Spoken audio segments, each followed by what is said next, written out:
So today is my day number 6 in Zimbabwe. Already I've encountered a number of challenges, a number of problems, some situations that I'm trying my best to navigate. One, Zimbabwe is not for the faint-hearted, especially if you've been away for a long time. Kuti udzoke usvotanga kupinda musystem unyatsonzwisisa zviri kuitika panoda pakaipa pakaipa. So I'm going to just share with you some of the things that I've encountered into some of the challenges that I've faced, which I also think if you're considering coming to Zim, relocating or just visiting, you need to be very aware of. So what happened yesterday?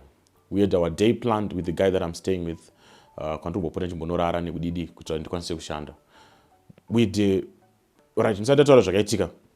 am I staying with this guy? It's because there's a challenge Yema gets. You must know where you're going to be staying and the power supply, especially when you're working online. You need power, you need internet. And with kuna magetsi anongoona kuenda paanodira, and even the network is a bit bad. You can't upload a video like this. Unotoda meno kuti mawazi mangani kuti upload. So you have to go closer to town. And uploading from a laptop, it has to be connected maybe to the power supply. So I'm currently staying close to town. It's a walking distance to town. So one of the challenges is the other day I did my day planned and ndakanyatsoronga kuenda kustand kwangu ndakaronga ku show you guys my day. That was yesterday, day number 5. And this is what happened. Tabuda pamba, my guy and motkari has got a car. And chingobuda pamba, we're going kunomira, someone was coming from Chitungwiza.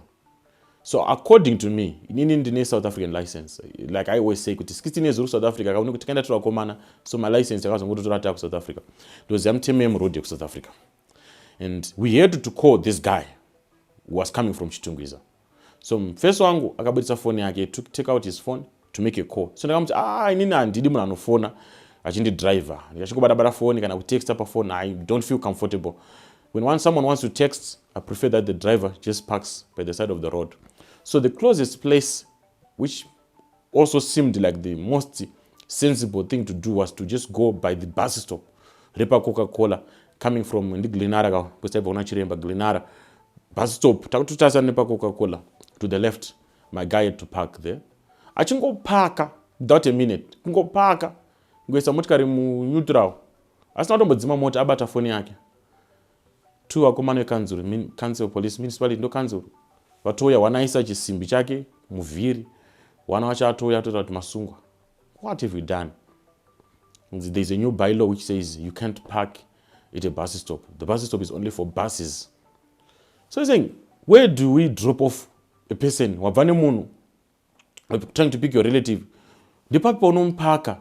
You have to go kunenge kwine yellow line along the road. Where is the yellow line? And you know, and there are new bylaws. You need to you need to do this.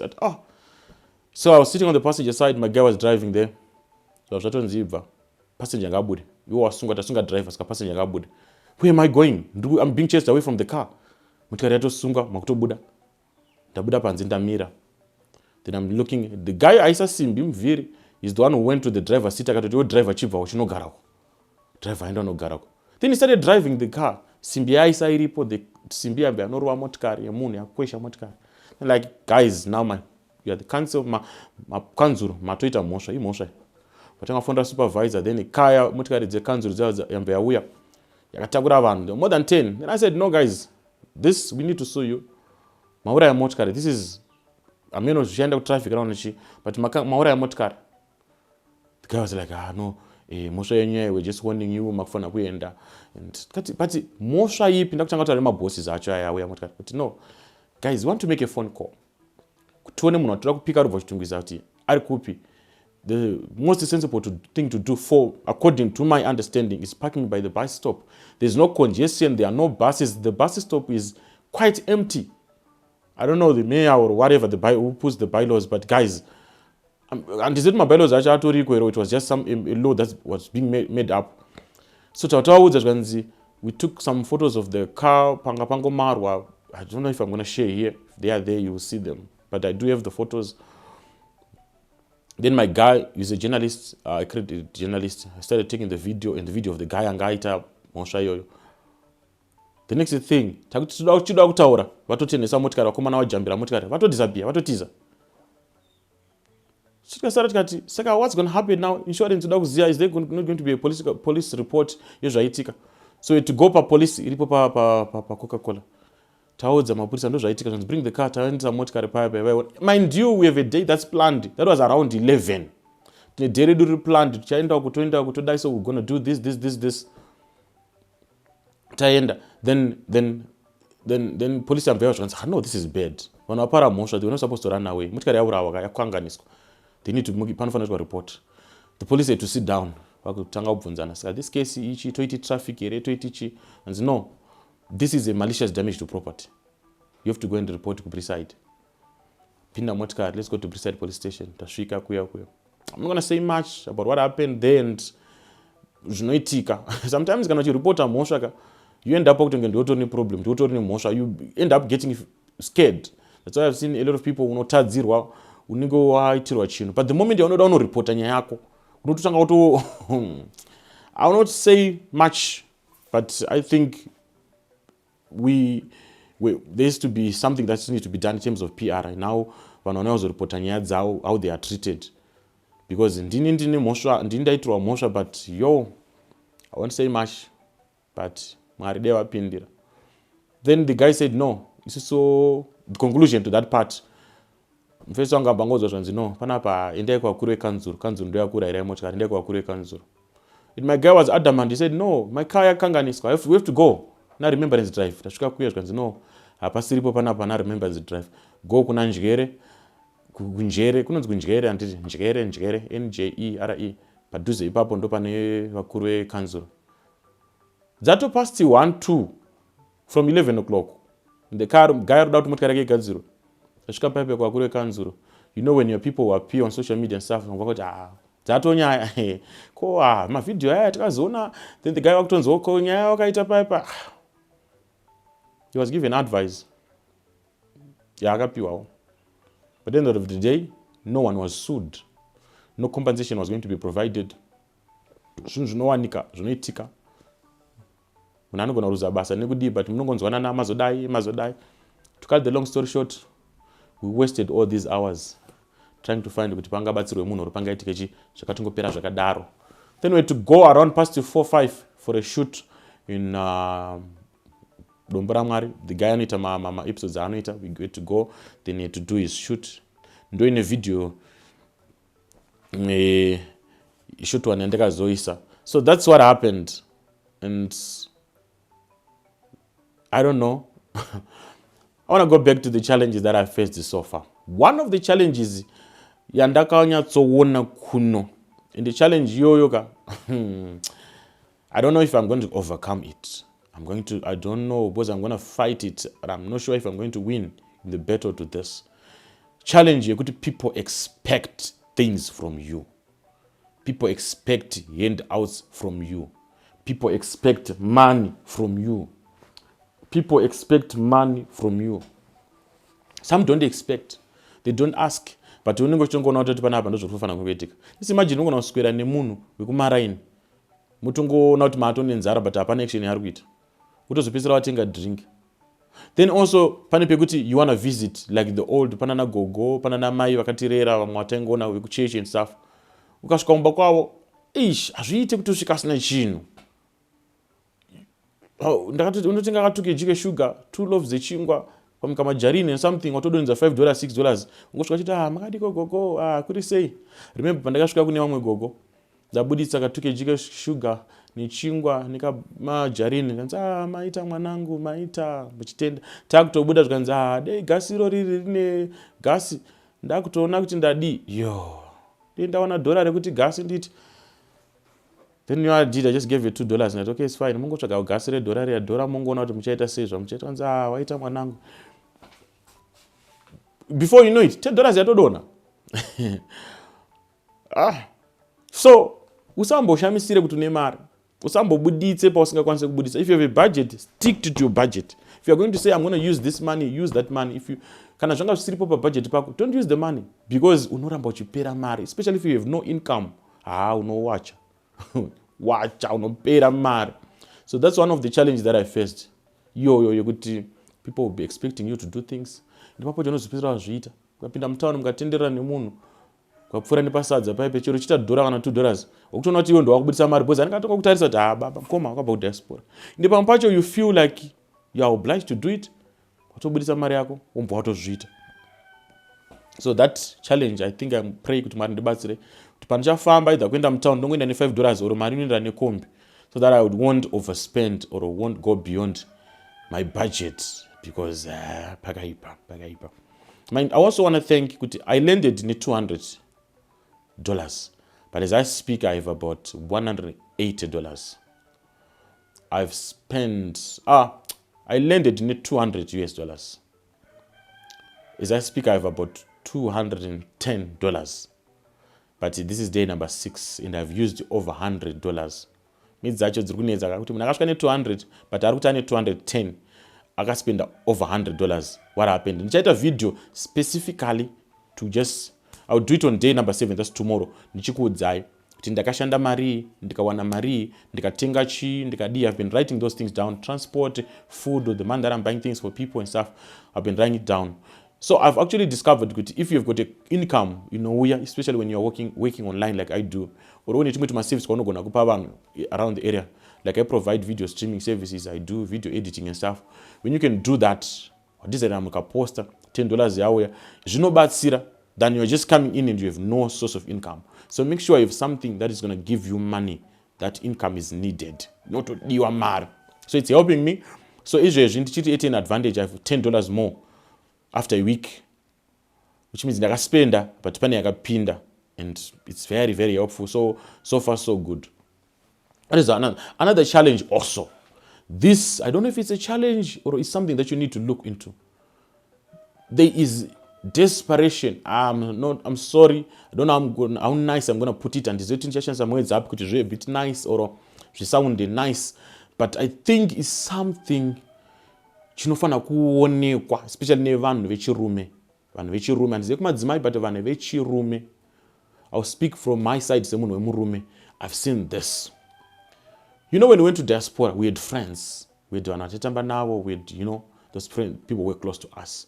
When you come back, there's still, some of them, they still think kuti muchiri pa same level iroro. Indakaenda ku South Africa ndiri mukomana. Saka napano vasikana vandaitamba nawo mazuva iwayo, they still feel kuti we can still start saying ngatambe maflau, ngatambe pada patakatangira ipapo. So there is a danger yekuti some of the people, the girls, are very, very desperate. Ndregera guys, muromo yangu yakutsema kai nirikira. Chando chiri kuno. Vamwe vacho vari desperate. Sorry my friends, kana muka vachazoona mavideo, vamwe vacho vari desperate. They will give you their time. They will ask, where are you? Unotozofunga kuti saka phone number dzandakapa vanhu ava ndakakanganisa. They feel kuti une mari, you spoil them, you take them out for drinks or whatever. They are very available. And if you are not focused, wakasiya mhuri uko, wauya kuno unosvikotanga imwe mhuri. I'm telling you, I've seen it. The way they want to be very close, they want to be very friendly, they want your attention and stuff. If you are not careful, unotanga imwe mhuri, wakasiya imwe mhuri. So panoda kungwarirwa, be focused. Probably chinozondibatsira is because I'm a pastor and my office is regarded very highly. In the moment you start saying Mkoma God, I'll tell you, no, I'm not Pastor Chirume. Pastor Chirume cannot Baba Ethan. But that does not chase people away. They still want to play with Baba Ethan. The title pastor, they know because there are a lot of fake pastors and stuff. So they feel we don't go with some same category to a fake pastor. Sakatungo treat the same, Nima pastor, not treat So that's one thing, guys. I'm not regular. Ndruko chanchita video ndruko upload apana video yoika. Throughout it, but I say, taona kuti tai upload and to upload the video as I'm talking to you. So so this video is coming out. You are actually watching it. It's now I'm now publishing it now, and it's happening in real time. Okay, to upload the video.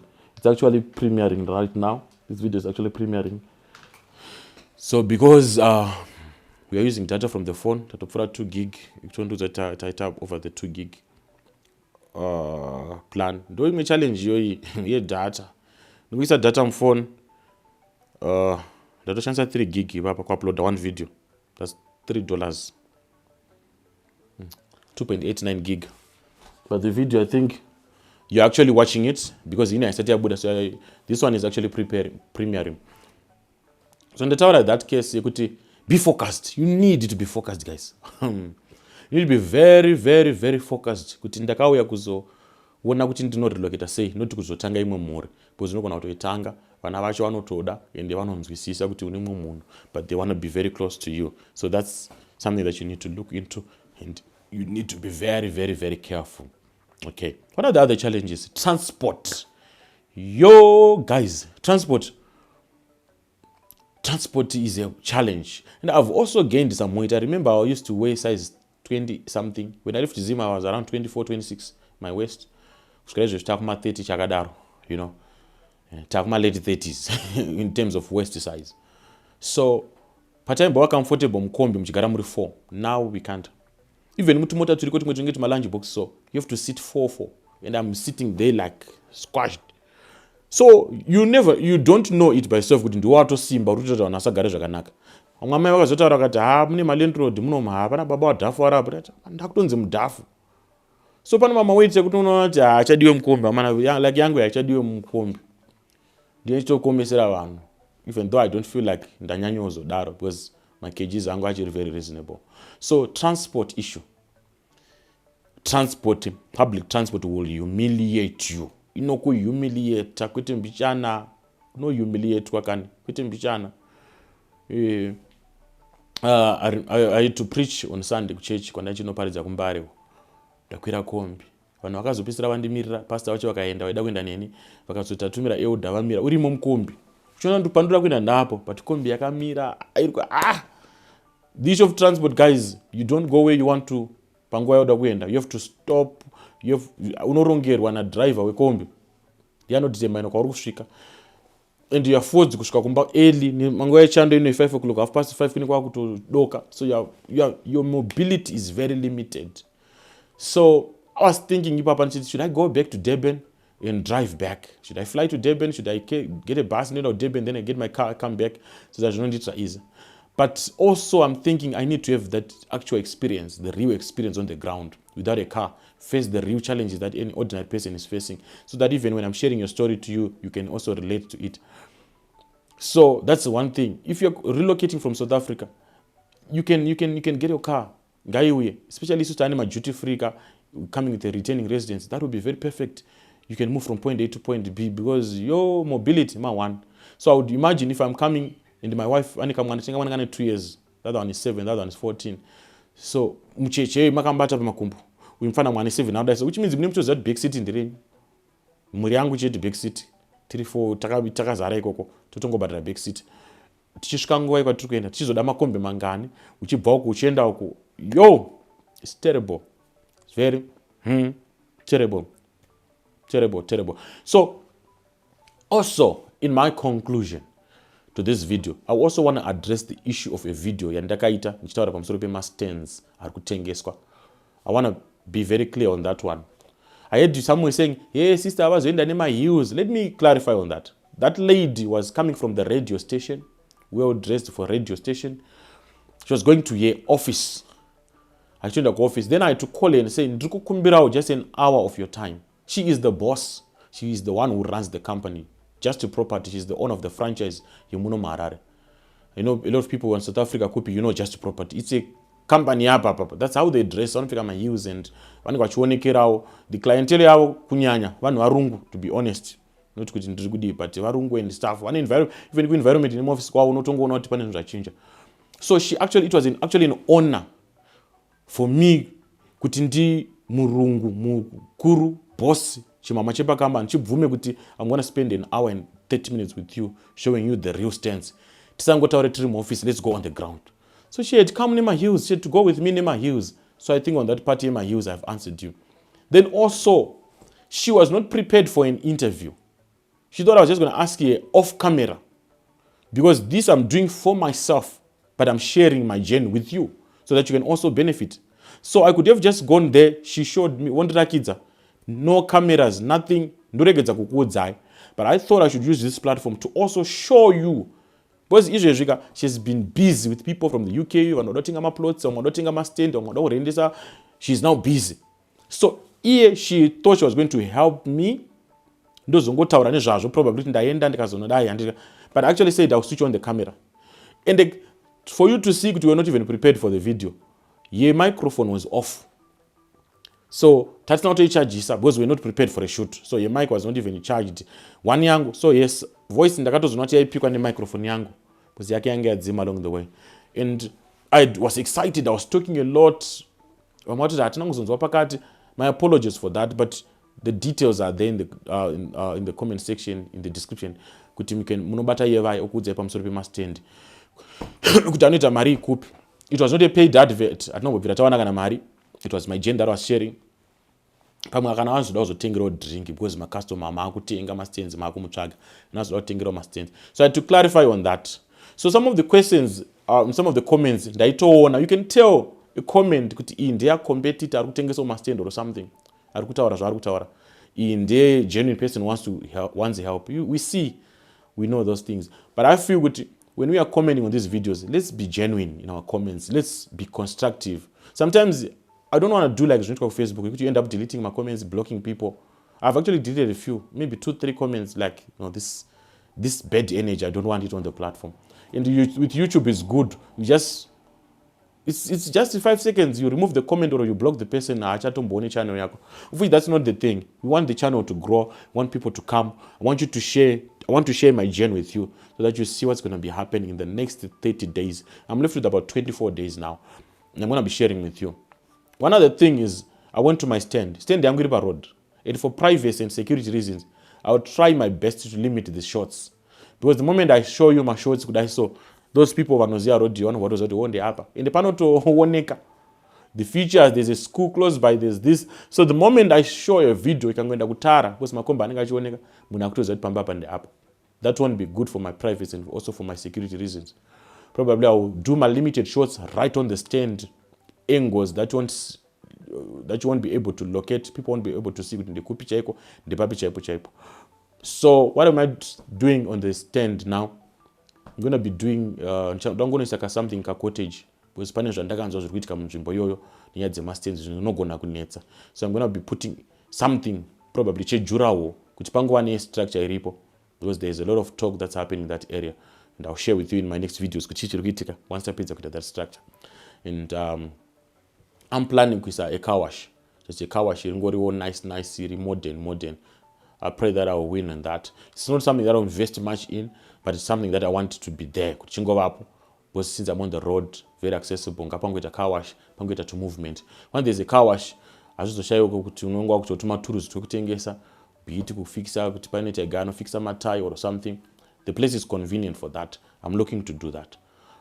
Then kuna gogoko. We'll still continue with my chickens arikoko.